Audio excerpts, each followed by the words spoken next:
بسم اللہ الرحمن الرحیم۔ شروع اللہ کے نام سے جو بڑا مہربان نہایت رحم والا ہے۔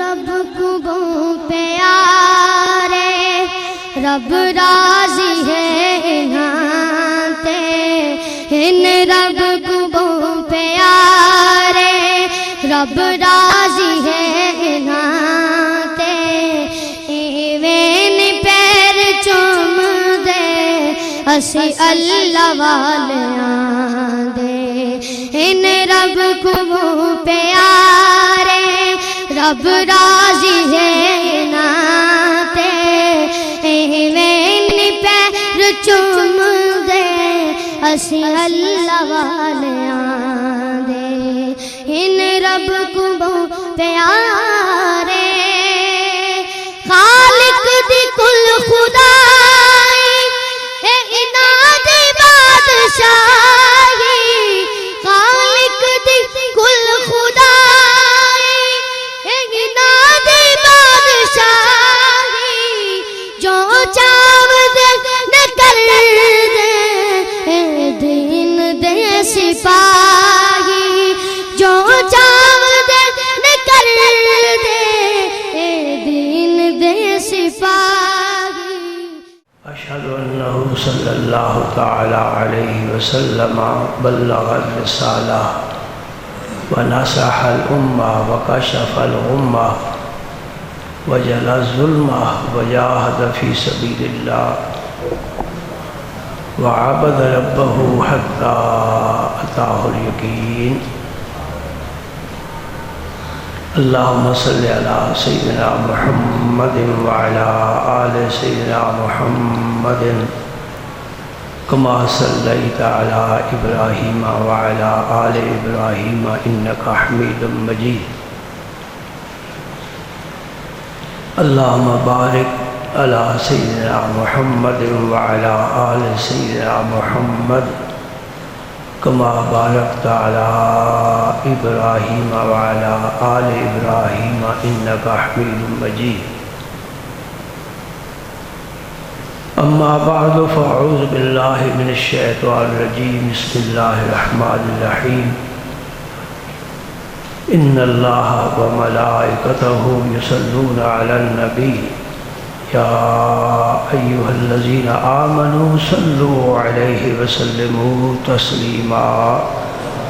اللہم صلی وسلم علی رسولک الکریم وآلہ الطاہرین، رب اغفر وارحم وانت خیر الراحمین۔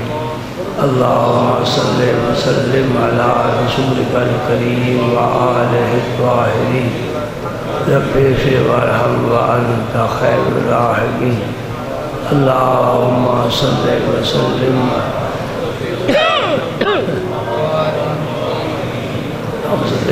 علی رسولک الکریم وآلہ الطاہرین، رب اغفر وارحم وانت خیر الراحمین۔ معزز محترم مکرم سامعین، ناظرین، حاضرین،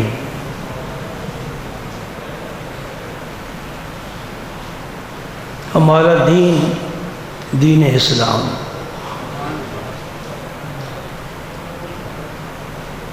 آسمانوں سے اللہ نے اس کو بھیجا،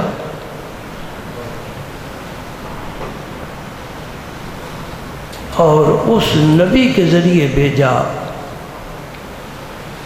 جو آخری نبی ہے۔ حضور کے بعد کوئی نبی نہیں، حضور کی شریعت کے بعد کوئی شریعت نہیں، حضور کی کتاب کے بعد کوئی کتاب نہیں، اور حضور کی امت کے بعد کوئی اور امت نہیں۔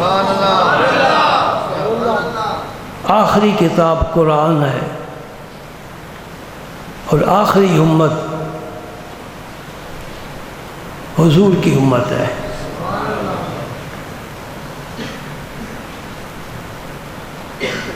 جو سلسلہ نبوت کا شروع فرمایا تھا ہمارے نبی نے اس کو پائے تکمیل تک پہنچا دیا، آخری نقطے تک پہنچا دیا۔ اب کسی نبی کی ضرورت ہی نہیں ہے۔ اور یہ دین اتنا اعلیٰ دین تھا، اعلیٰ کیوں نہ ہو، اللہ آسمانوں سے جو بھیج رہا ہے، والذی ارسل رسولہ بالہدی ودین الحق، اللہ اپنا تعارف کرا رہا ہے کہ میں وہ اللہ ہوں جس نے اپنا رسول بھیجا ہے ہدایت دے کر اور دین حق دے کر، لِیُظْہِرَهُ عَلَى الدِّینِ كُلِّهِ، تاکہ اللہ تعالیٰ تمام دینوں پر اس دین کو غالب فرما دے۔ وَكَفَى بِاللَّهِ شَہِیدًا، اور اللہ کافی گواہ ہے۔ لیکن یہ فطرت کا ہی تقاضا اور فیصلہ ہے کہ جو وقت گزرتا ہے، وقت کے گزرنے کا بڑا اثر ہوتا ہے۔ اگر آپ بچپن کی تصویر دیکھیں اور آپ بڑھاپے کی تصویر دیکھیں تو آپ کو میری بات کی تصدیق آسانی سے ہو جائے گی۔ بچپن میں کیسے تھے اور آپ بڑھاپے میں کیسے ہیں؟ کوئی بھی چیز ہو، نئی اور طرح ہوتی ہے، پرانی جب ہو جائے تو اور طرح ہوتی ہے۔ جب دین نیا تھا، اس کو قبول کرنے والے صحابہ کرام تھے، اس وقت دین جوان تھا، پوری آب و تاب کے ساتھ، اور صحابہ جب یہ دین کا پیغام لے کر نکلتے تو میدان فتح کرتے، اسلام کو کہاں سے کہاں تک پہنچا دیا۔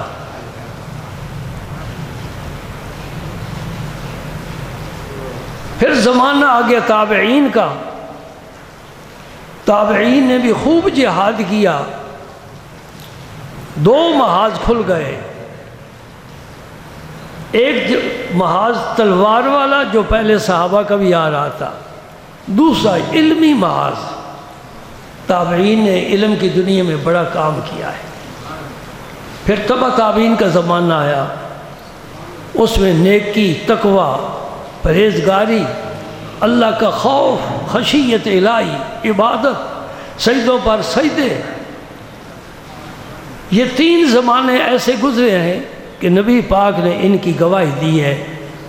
خیر القرون کرنی ثم الذین یلونہم ثم الذین یلونہم، میرا زمانہ بہترین زمانہ ہے، پھر اس کے بعد جو زمانہ آئے گا وہ بہترین ہے، پھر اس کے بعد جو زمانہ آئے وہ بہترین ہے، اور اس کے بعد پھر فتنے پیدا ہو جائیں گے، اور یہ فتنے اس حد تک بڑھ جائیں گے کہ اصل دین جو ہے وہ سمٹ کر رہ جائے گا۔ میں تمہید میں زیادہ وقت نہیں گزارتا، وقت ہوتا ہی بہت تھوڑا ہے، میں صرف آپ کی توجہ دلاؤں گا۔ آپ صحابہ کے حالات بھی پڑھتے ہیں، تابعین کی حالات بھی پڑھتے ہیں، تبع تابعین کی حالات بھی پڑھتے ہیں۔ ہاں ایک بات ضرور میں کہنا چاہتا ہوں، بھول نہ جاؤں، وہ جو 3 زمانوں کا فیض تھا اللہ تعالیٰ اسے ختم نہیں فرمائیں گے، لیکن وہ اجتماعی فیض نہیں رہے گا، وہ انفرادی فیض ہو جائے گا، اور وہ اولیاء کرام ملیں گے، ان کے پاس اسی زمانے کا بین ہی وہی فیض اور وہی دین اور وہی جذبہ باقی رہے گا، لیکن وہ اب عمومی فیض ختم ہو گیا۔ عام طور پر امت جو ہے وہ اس راستے سے ہٹ گئی۔ تو آپ اپنے گھروں کا جائزہ لیں اور پھر صحابہ کے حالات پڑھیں، آپ کو زمین و آسمان کا فرق نظر آئے گا کہ ہمارے گھر تو وہ دین نہیں ہے جو صحابہ کا دین تھا، ہمارے خیالات وہ تو نہیں ہے جو اس زمانے کے لوگوں کے خیالات تھے۔ اللہ اکبر، اللہ اکبر۔ بلکہ میں نے آپ کو یاد ہوگا ایک حدیث پاک سنائی تھی، اور یہ حضرت عبداللہ بن مسعود رضی اللہ تعالی عنہ کی حدیث ہے۔ انہوں نے اپنے شاگرد سے فرمایا، میں تجھے 2 حدیثیں سناتا ہوں، ایک میں اپنی سناتا ہوں اور ایک میں رسول اللہ کی سناتا ہوں۔ جو انہوں نے اپنی سنائی اس میں یہ تھا، فرمایا کہ حضور کے زمانے میں ہم جو گناہ کرتے تھے ہم اسے پہاڑ سمجھتے تھے کہ ہمارے اوپر پہاڑ گرنے والا ہے، اور اب لوگ اس طرح سمجھتے ہیں جیسے ناک پر مکھی بیٹھتی ہے، ذرا ہاتھ کا اشارہ کریں گے تو اڑ جائے گی، یعنی گناہ کو بڑا معمولی سمجھتے تھے۔ ابھی صحابہ موجود ہیں اور حالات بدل رہے ہیں۔ آپ کو یہ بھی معلوم ہے کہ حضور کے زمانہ پاک میں خواتین اسلام مسجد میں آ کر نماز ادا کرتی تھی، لیکن صفوں کو حضور نے ترتیب دیا تھا کہ سب سے پہلے مرد آ کر بیٹھ جائیں، اور ہماری طرح نہیں ہے کہ دوسری رکعت میں، کوئی تیسری رکعت میں، کوئی تشہد میں شامل ہو رہا ہے، ایسا نہیں ہوتا تھا۔ صحابہ پہلے سے آ کر مسجد میں صف بستہ بیٹھ جاتے تھے، اور اس کے بعد بچوں کی صفیں ہوتی تھی، اور آخر میں خواتین کی صفیں ہوتی تھی، اور یہ حضور کا حکم تھا کہ جب نماز ختم ہو جائے خواتین چپکے سے اٹھ کر چلی جائیں، مرد بیٹھے رہیں۔ جب خواتین سے مسجد خالی ہو جائے اب صحابہ کرام اٹھیں اور اپنے اپنے کام کو جائیں، جنہوں نے مسجد میں بیٹھنا ہے بیٹھیں، قرآن یاد کریں، حدیثیں یاد کریں، مسائل سیکھے سکھائیں، دعائیں سیکھے سکھائیں۔ کیسا منظر تھا! اے اللہ ہماری آنکھیں تو ترس گئی ہیں۔ اے مدرسوں میں کچھ بچے نظر آتے ہیں جو قرآن پڑھ رہے ہوتے ہیں، بڑے کسی مسجد میں آپ کو نظر نہیں آئیں گے۔ لیکن میں کہا کرتا ہوں صحابہ بچپن میں صحابی نہیں بنے، کسی کی 60 سال عمر ہے، کسی کی 50 ہے، کسی کی 70 سال عمر ہے، اب اسلام قبول کر رہے ہیں، اب قرآن سارا پڑھ رہے ہیں، دعائیں یاد کر رہے ہیں، کلمے یاد کر رہے ہیں، نبی کی حدیثیں یاد کر رہے ہیں۔ اور مسجد نبوی میں اتنا ہجوم ہوتا تھا کہ سرکار اپنے حجرہ مبارک میں تشریف فرما ہوتے اور اس آواز سے حضور فرماتے ذرا آوازوں کو پست کرو، ذرا آوازوں کو پست کرو۔ اب یہ منظر تمہیں کہیں نظر نہیں آئے گا۔ ہاں مدرسوں میں چھوٹے چھوٹے بچے قرآن لے کر بیٹھے ہیں، قاری صاحب یاد کرا رہے ہیں، یاد کر رہے ہیں، اور ہم جب گزرتے ہیں اور دیکھتے ہیں ایک نظر ڈال کر گزر جاتے ہیں کہ ہمارے مطلب کا یہاں کوئی کام نہیں ہے۔ میں ٹھیک کہہ رہا ہوں؟ بولو نا، ٹھیک کہہ رہا ہوں؟ ہم نے دین کو اور قرآن کو اور حدیث کو بچوں کے حوالے کر دیا ہے، ہم فارغ ہو گئے۔ ہم کاروبار کریں، کمائیں، کھائیں، بنائیں اور دنیا سے چلے جائیں۔ اللہ اکبر، اللہ اکبر، سبحان اللہ۔ کتنی خوبیاں اللہ تعالیٰ نے اسلام کے ذریعے اسلام قبول کرنے والوں کو عطا فرمائے، اور وہ صحابہ کرام تھے۔ اور اس سے بڑی سند کیا ہو سکتی ہے کہ حضور نے فرمایا اصحابی کا نجوم، وہ آسمان پر ستارے دیکھ رہے ہو نا، وہ جھڑ جانے والے ہیں، لیکن میرے صحابہ کا فیض قیامت تک جاری رہے گا، کیونکہ حضور کا دین صحابہ کے ذریعے آگے چلا ہے۔ صحابہ نے تلواریں چلائی ہیں، نیزے کھائے ہیں، تیروں کی بارش ہوئی ہے، صبر کیا ہے، برداشت کیا ہے، اور نبی کا ساتھ نہیں چھوڑا۔ تو آج ایک وصف، بہت سے اوصاف ہم سے چلے گئے، حدیث صحیح میں آتا ہے حضور نے فرمایا میری امت سے سب سے پہلے امانت اٹھ جائے گی، یعنی میری امت کے لوگ خائن ہو جائیں گے، خیانت کریں گے۔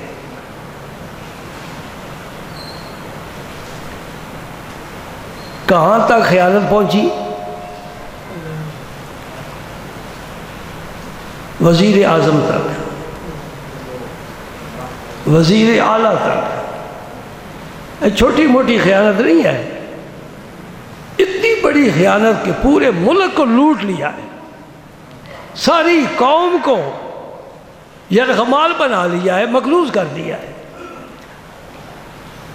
خیانت اٹھ جائے گی، اور یاد رکھو میرے نبی کے 2 وصف سب سے پہلے مکے والوں نے تسلیم کیے ہیں۔ پہلی صداقت، کہ اس نبی جیسا سچا ہم نے کوئی نہیں دیکھا، اور دوسری امانت، کہ نبی پر امانت داری ختم ہے۔ سارا مکہ دشمن ہے لیکن امانتیں حضور کے پاس رکھتے ہیں۔ اور جب سرکار نے ہجرت کا ارادہ فرمایا اللہ پاک نے بڑی پیاری تقسیم فرمائی، سنیو سنو تمہارے سینے ٹھنڈے ہو جائیں گے۔ ایک ہے مکے والوں کی امانت اور ایک ہے اللہ کی امانت. اللہ کی امانت رسول پاک کا وجود مسعود ہے.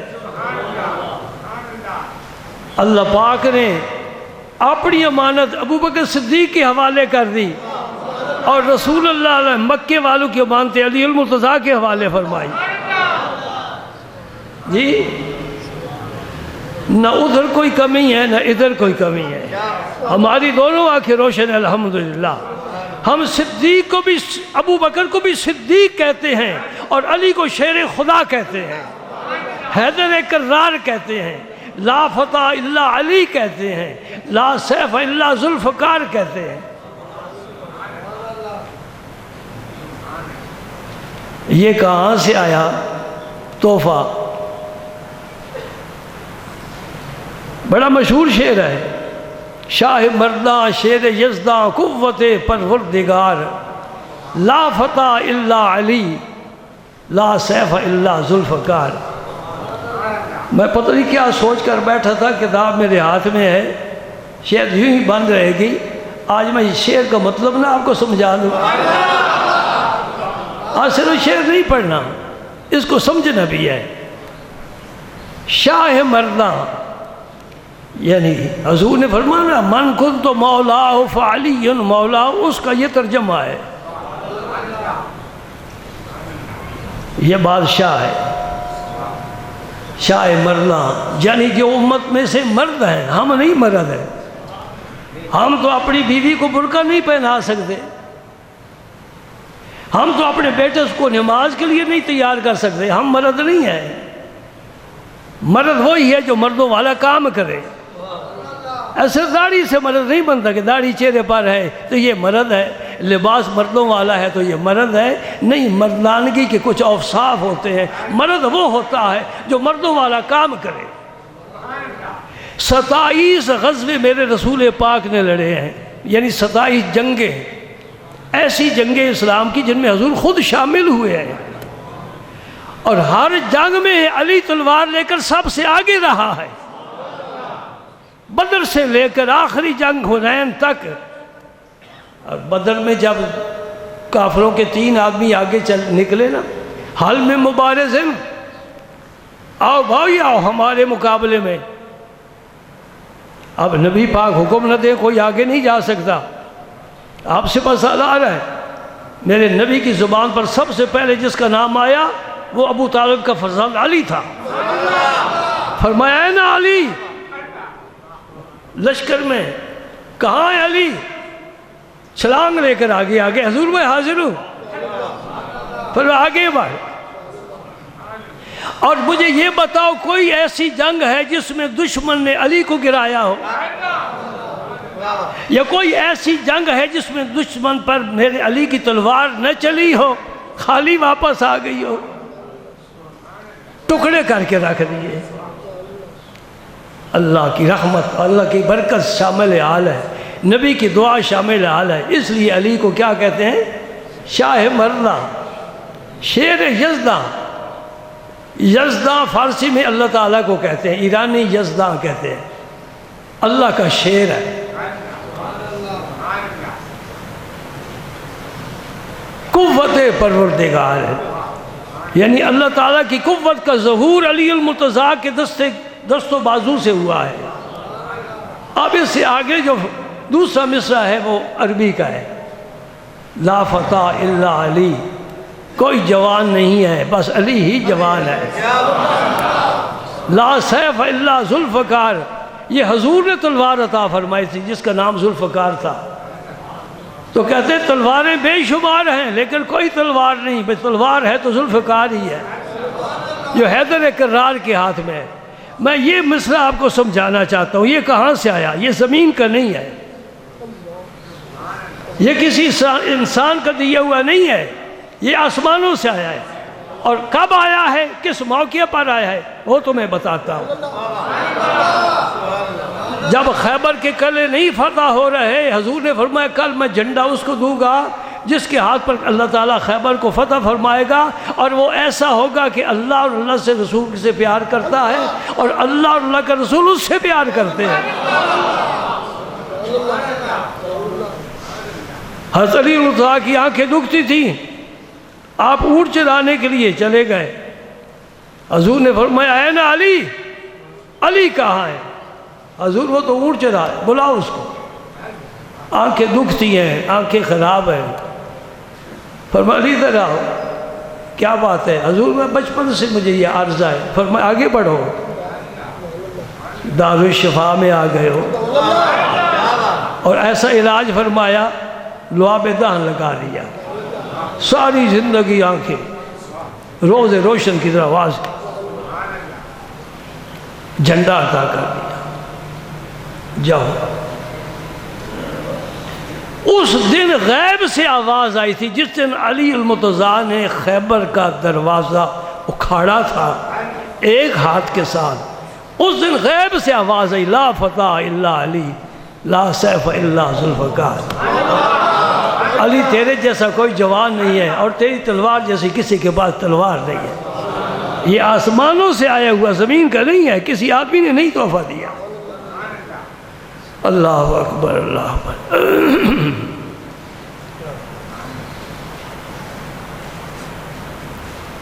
ہمارے اندر سے بہت سی خوبیاں، صداقت اٹھ گئی، بات سچی نہیں کرنی، جھوٹ عام ہو گیا، امانت اٹھ گئی، خیانت آ گئی، یہ جو ملاوٹ ہے یہ بھی خیانت ہے، عام ہو گئی۔ دیکھ لو، قرآن نے پردے کا حکم دیا ہے، اور میں تو اس پر بڑا ہی زور دیتا ہوں، لیکن میرا زور میرے خیال ہے مسجد سے باہر نہیں نکلتا، اور آپ بھی اس کو قبول کرنے کے لیے تیار نہیں۔ کیا کریں؟ ہدایت تو اللہ تعالیٰ کے پاس ہے نا، قرآن کی آیتیں بتاتی ہیں، پڑھ پڑھ کر سناتے ہیں۔ پردے کا حکم، کلمہ پڑھنے والی گھر سے باہر بغیر پردے کے، بغیر ضرورت کے، بغیر مجبوری کے نہیں نکل سکتی، گھروں میں غیر محرم نہیں آ سکتے۔ حرمت علیکم امہاتکم، یہ اگر آپ رکوع پڑھ لینا تو تمہیں پتہ چل جائے گا کہ محرم کون کون ہے، لیکن ہم نے محرم غیر محرم کی حد ختم کر دی، اور آپ سے اگر میں شکوہ کروں تو مجھے حق پہنچتا ہے۔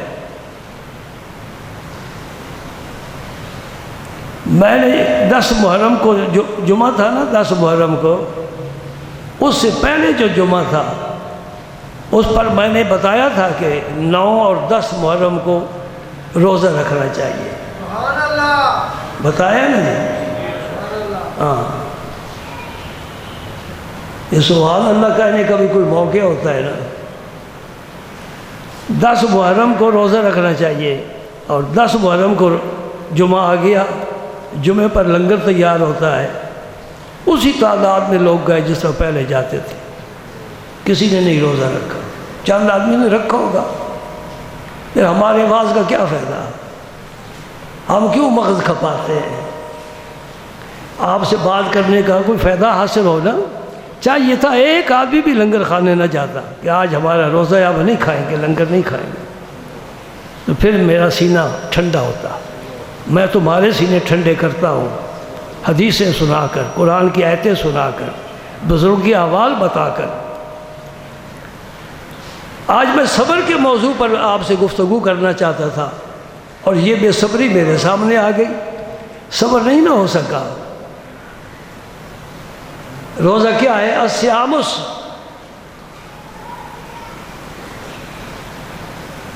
روزہ کیا ہے؟ صبر کا نام ہے، صبر کا نام۔ صبر کا کیا مطلب ہے؟ طبیعت تقاضا کر رہی ہے کام کرنے کے لیے، لیکن اپنی طبیعت کو روکتا ہے۔ یہ صبر نیکی پر ہوتا ہے، گناہوں سے ہوتا ہے۔ نیکی پر صبر کا کیا مطلب ہے؟ صبر کرے اور نیکی کرے، گناہوں سے روکی اپنے آپ کو۔ شکوہ میرا ہو گیا، آپ نے سن لیا، اس کا مطلب یہ کہ صرف نشستن و گفتن و برخاستن، ہم بیٹھے باتیں کی اور اٹھ کر چلے گئے، جھاڑ دیا دامن، اس کان سے سنا اس کان سے نکال دیا۔ میں کوئی پیشہ ور خطیب نہیں ہوں کہ ہے میں تنخواہ لے کر جمعہ پڑھا کر پھر چلا جاتا ہوں، میں درد دل سے بات کہتا ہوں آپ سے، اور آپ کے فائدے اللہ کی قسم کھا کر کہتا ہوں، میں اخلاص کے ساتھ آپ کی کانوں میں اللہ اللہ کے رسول کا پیغام پہنچانے کی کوشش کرتا ہوں۔ مجھے نہ داد کی ضرورت ہے نہ کسی قسم کی خوشامد کی ضرورت ہے، اور خدمت تو گجرات والے ویسی کرنے سے عاجز ہیں بیچارے، یہ کسی کی کیا خدمت کرے، کہتے کچھ ہے تو لاؤ، ہمارے بل ابھی باقی ہیں، بچوں کی فیسیں باقی ہیں، ہم اس سے مستغنی ہیں، اس سے مستغنی ہیں۔ اللہ اللہ، ایک حدیث میں آپ کو سناتا ہوں، مستغنی کی بات تیرے ذہن میں آ جائے گی انشاءاللہ۔ اور یہی آخری حدیث ہے، میں 1:30 بجے انشاءاللہ گفتگو اب ختم کر دیا کروں گا، پہلا ذوق تم نے میرا خراب کر دیا، مجھے وہ اب آپ سے وہ محبت نہیں رہی جو پہلے تھی، اس لیے کہ آپ میری بات کو کوئی اہمیت نہیں دیتے۔ اور میں تو سید الدین صاحب سے کہہ رہا تھا کہ جمعہ آپ پڑھایا کریں، اب میں فارغ ہو جاؤں، ریسٹ کروں، آرام کروں۔ یہ سن حدیث ابو سعید خدری روایت کرتے ہیں، متفق علیہ حدیث ہے، یعنی بخاری اور مسلم میں ہے۔ فرماتے ہیں کہ نبی پاک صلی اللہ علیہ وسلم کی خدمت میں کچھ انصار حاضر ہوئے، انہوں نے آپ سے کچھ مانگا، سألوا رسول اللہ صلی اللہ علیہ وسلم فآتاہ، نبی پاک سے سوال کوئی کرے خالی جائے، یہ ہو سکتا ہی نہیں، اس لیے کہ اللہ نے حکم دیا وَأَمَّا السَّائِلَ فَلَا تَنْهَرْ، میرے نبی سائل کو جھڑکنا نہیں، جو مانگے جھولی بھر کر دو۔ میرے نبی کی سیرت پر اگر غور کرو تو کوئی واقعہ ایسا نہیں آپ کو ملے گا کہ حضور سے کسی نے مانگا ہو اور پھر مایوس کیا ہو۔ انصار نے فآتاہم، حضور نے ان کو عطا فرمایا، لے جاؤ، یہ بھی لے جاؤ، یہ بھی لے جاؤ۔ ثم سألوہ، انصار نے پھر حضور سے مانگا، بھائی کس سے مانگے؟ آپ مجھے بتائیں نا کس سے مانگے؟ یہ مسئلہ بھی بڑا نازک ہے۔ وہ حدیث بھی سناتے ہیں کہ جوتے کا تسمہ بھی ٹوٹ جائے تو اللہ سے مانگو، نمک بھی اللہ سے مانگو، اور چندے مقتدیوں سے مانگو، عمل کر کے دکھاؤ۔ الحمدللہ یہ نظامی مسجد تمہیں مثال ملے گی کہ لوگوں سے نہیں مانگنا، درد و آلام کے مارے ہوئے کیا دیتے ہیں۔ ایک گداگر دوسرے گداگر سے سوال نہیں کرتا، بس دیکھتا ہے کہ یہ بھی مانگ رہا ہے، میں اس سے کیا مانگوں، یہ خود گداگر ہے۔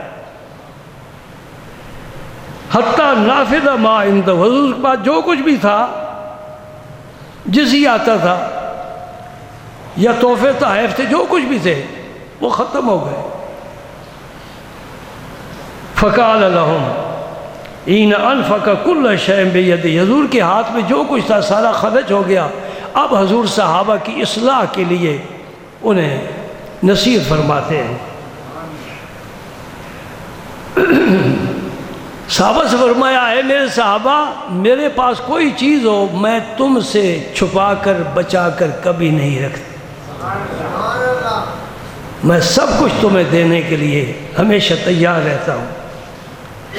ما یکن عندی من خیر فلن ادخرہ عنکم، میرے پاس جو بھی مال ہو، خیر سے مراد مال ہے، جو بھی مال ہو میں تم سے بچا کر چھپا کر نہیں رکھتا، تمہارے لیے ہی ہوتا ہے۔ لیکن جو انہوں نے سوال کیا تھا نا، وہ حضور کو بات پسند نہیں آئی، جو خود دینے والا اسے مانگنا کیا ہے۔ وَمَن يَسْتَعْفِفْ يُعِفَّهُ اللَّهُ، جو سوال کرنے سے بچتا ہے اللہ اسے بچاتا ہے۔ یہ نکتہ اگر تمہارے دل میں قائم نہ رہا نا تو سمجھ لو ہم جمعہ یوں ہی پڑھتے ہیں۔ فرمائے جو سوال کرنے سے بچتا ہے، سوال نہیں کرتا، اللہ تعالیٰ اسے سوال کی ضرورت ہی نہیں اس کے سامنے پیش کرتا، اسے اللہ تعالیٰ بچا لیتا ہے، وہ کسی کے سامنے ہاتھ نہیں پھیلاتا۔ وَمَن يَسْتَغْنِ يُغْنِهِ اللَّهُ، جو اللہ سے غنا طلب کرتا ہے اللہ اسے غنی کر دیتا ہے۔ میں نے جب سے قمر العلوم کی پہلی اینٹ رکھی ہے، میں نے اس حدیث پاک کو اپنے سامنے رکھا ہے۔ آج میں تمہیں راز کی بات بتا رہا ہوں، یہ حدیث میں آج تو نہیں نہ پڑھ رہی، میں نے پتہ نہیں کتنی دفعہ یہ پڑھائی ہے طلباء کو، اور میری نظر اس حدیث پر ہمیشہ رہتی ہے کہ اللہ کے رسول نے کتنا بڑا تحفہ دیا ہے۔ کوئی مکان سونے کا بھر کر کوئی دے، ہمیں اتنی خوشی نہ ہو جتنی اس حدیث پاک سے خوشی ہوئی۔ وہ بھی مجھے ایک بات یاد آ گئی، جب حضور محبوب الہی رضی اللہ تعالی عنہ کی اماں جی دنیا سے رخصت ہونے لگی نا، بڑا دردناک واقعہ ہے۔ آپ یتیم تھے، والد گرامی دنیا سے جا چکے تھے، پھر وقت زیادہ ہو جائے گا۔ آپ کی عادت سی حضور خواجہ نظام الدین اولیاء کی، جب چاند نظر آتا تو آپ والدہ کے قدموں پر سر رکھتے اور نئے چاند کی مبارک دیتے۔ یہ نیک بخت بچوں کی علامت ہوتی ہے۔ ماں کو اتنی عزت عطا فرمائی اللہ نے، اس کی قدر کر رہے ہیں خواجہ نظام الدین اولیاء، اور کیا پتہ ہے انہی رازوں میں نظام الدین ولیوں کے سردار بنتے جا رہے ہیں۔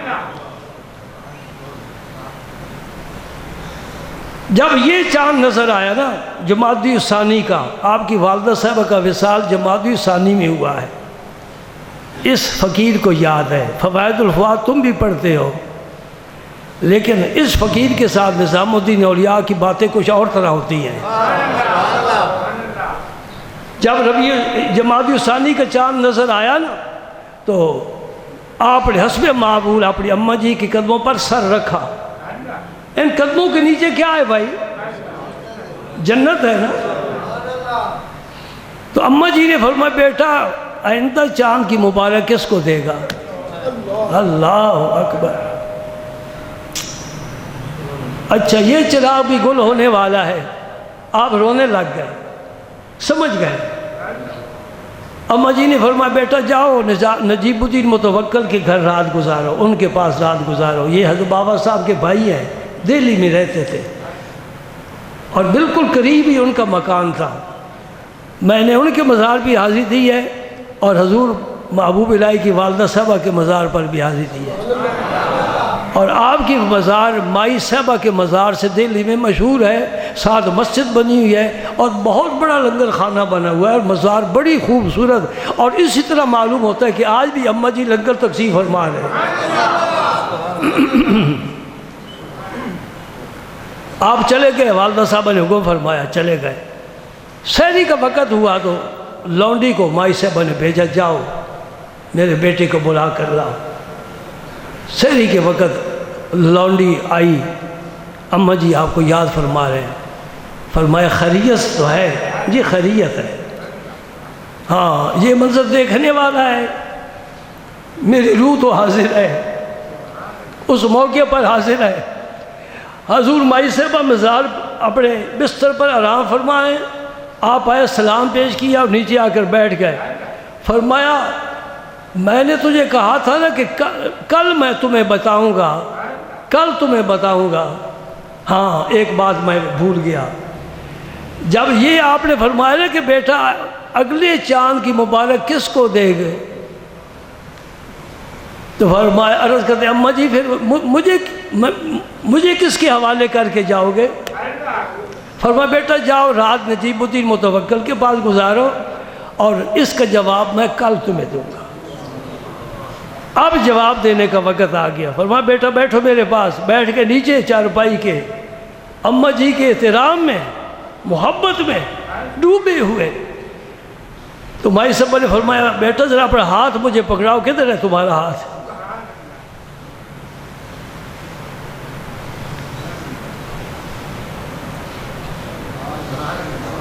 ہاتھ پکڑ کر آسمان کی طرف کیا، خدایا ایرا بتو سپارہ، اے اللہ میں نظام الدین کو تیرے سپرد کرتی ہے۔ آپ فرماتے تھے کہ اگر میری والدہ صاحبہ کوئی کمرہ سونے کا بھرا ہوا میرے لیے چھوڑ جاتی، مجھے اتنی خوشی نہ ہوتی جتنی مجھے اس جملے سے خوشی ہوئی ہے کہ اللہ نظام الدین کو میں نے تیرے حوالے کیا۔ پھر اللہ جس کا بازو پکڑ لیتا ہے نا، اسے پھر عزت عطا فرماتا ہے۔ پھر کتنی عزت عطا فرمائی؟ اب دہلی میں جاؤ کسی ہندو دکاندار سے پوچھو، وہی بتائے گا یہ راستہ جاتا ہے بستی نظام الدین، اس کا نام ہے بستی نظام الدین۔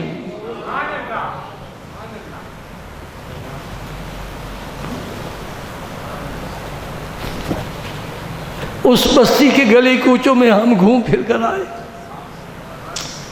اللہ اکبر۔ میرے دوستو سن رہے ہو یہ میں کیا عرض کر رہا ہوں؟ نبی پاک فرماتے ہیں وَمَنْ يَسْتَغْنِ يُغْنِهِ اللَّهُ، جو اللہ تعالیٰ سے غنا طلب کرتا ہے اللہ اسے غنی بنا دیتا ہے۔ اے کاروبار کی زیادہ فکر کرنے والوں، سحری کے وقت سر بسجود ہو کر رب سے یہی دعا مانگو، مولا کریم مجھے غنی بنا دے۔ غنی ہونا کس کا نام ہے؟ الغنا غنى النفس، دل غنی ہو جائے، ہاتھ خالی ہے دل غنی ہے، پرواہ نہیں ہے۔ میرے نبی پاک کے پاس وفد آتے تھے، حضرت بلال کی ڈیوٹی تھی کہ ان کی ضیافت کرنا۔ اب بلال کے پاس کیا ہے؟ خود غلام ہے، یہودی سے قرض لے کر حضور کے مہمانوں کی خدمت کیا کرتے تھے۔ قرض بڑھتا رہا بڑھتا رہا بڑھتا رہا، کچھ نہ واپس کر سکے۔ ایک دن حضرت عمر فاروق پاس بیٹھے تھے اور حضرت بلال بھی تھے۔ حضرت عمر نے فرمایا یا رسول اللہ، اللہ تعالیٰ نے آپ کو اس چیز کا پابند نہیں فرمایا کہ اگر کوئی چیز نہیں ہے تو پھر بھی قرض لے کر بھی لوگوں کو کھلاؤ، اس کا پابند نہیں۔ حضور کے چہرے پر رنگ اور آ گیا، بات پسند نہ آئی، عمر کی بات پسند نہ آئی کہ میرے ہاتھ کو روکنا چاہتا ہے، روک نہیں۔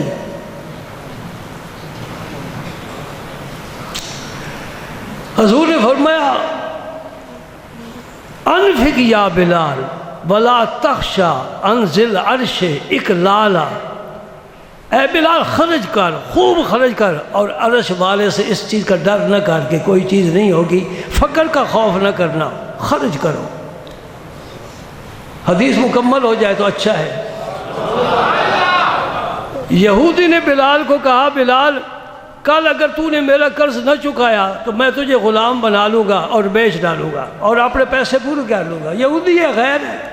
حضرت بلال ڈر گئے کہ ہے تو سچا، اس کا کاروبار چلتا نہیں، قرضہ بہت بڑھ گیا۔ حضور کی خدمت میں آئے، یا رسول اللہ یہ یہودی نے آج مجھے دھمکی دی ہے اور ان کی طاقت ہے، بہت زیادہ قبیلہ ہے بڑا، تو کہیں مجھے یہ پکڑ ہی نہ لے، مجھے اجازت ہو میں راتوں رات اندھیرے میں کہیں نکل جاؤں، راہ فرار اختیار کروں۔ حضور نے اجازت دے دی، فرمایا ٹھیک ہے بلال جاؤ، مقصد ہے تیرے دل کو تسکین مل جائے کہ مجھے اجازت مل گئی، میں رات کو نکل جاؤں گا۔ سحری کا وقت ہوا نا میرے دوستو، سحری کا وقت ہوا، ابھی رات کا حصہ باقی ہے، تو حضور کے مسجد نبی شریف کے سامنے اونٹوں کی قطار آ کر بیٹھ گئی جو غلے سے لدے ہوئے اونٹ تھے۔ حضور نے ایک صحابی کو فرمایا دوڑ کر جا بلال کا پتہ کر، چلا تو نہیں گیا، اسے بلا کر لا۔ بلال کے ہاتھ میں کیا تھا؟ سوٹا اور لوٹا، یہی درویشوں کا سامان ہوتا ہے نا، ایک ہاتھ میں سوٹا ایک ہاتھ میں لوٹا، بس نکلنے والے تھے، جوتیاں پہن رہے تھے۔ تو حضرت بلال کو آواز آئی، بلال حضور یاد کر رہے ہیں، آ گئے، فرمایا بلال نہ جانا، یہ آگے غلہ، یہودی کو بلاؤ، لے جا اپنا سامان جتنا تیرا قرض ہے لے جا۔ اللہ تعالیٰ جب دل غنی کر دیتا ہے پھر غیب سے مدد بھی فرما دیتا ہے۔ دوستو تم دکاندار ہو، جو کاروباری ہو، میری بات یاد کرو، میں منبر رسول پر بیٹھا ہوں، نماز کے وقت دکان بند کر، تیرے رزق میں کمی آئی تو میرا گریبان پکڑ کر کھسیڑ رہا ہوں، سودا کرتا ہے میرے ساتھ۔ کوئی دکاندار بولے میں بات کر سودا کرتا ہوں، خدا پر یقین ہی نہیں، کہتا ہے خدا پھر تو جانتے، تیرا کم جانے کما، میری ذات پر اعتماد ہوتا ہے۔ وَمَن يَتَوَكَّلْ عَلَى اللَّهِ فَهُوَ حَسْبُهُ، جو اللہ پر بھروسہ کرتا ہے اللہ اس کے لیے کافی ہے۔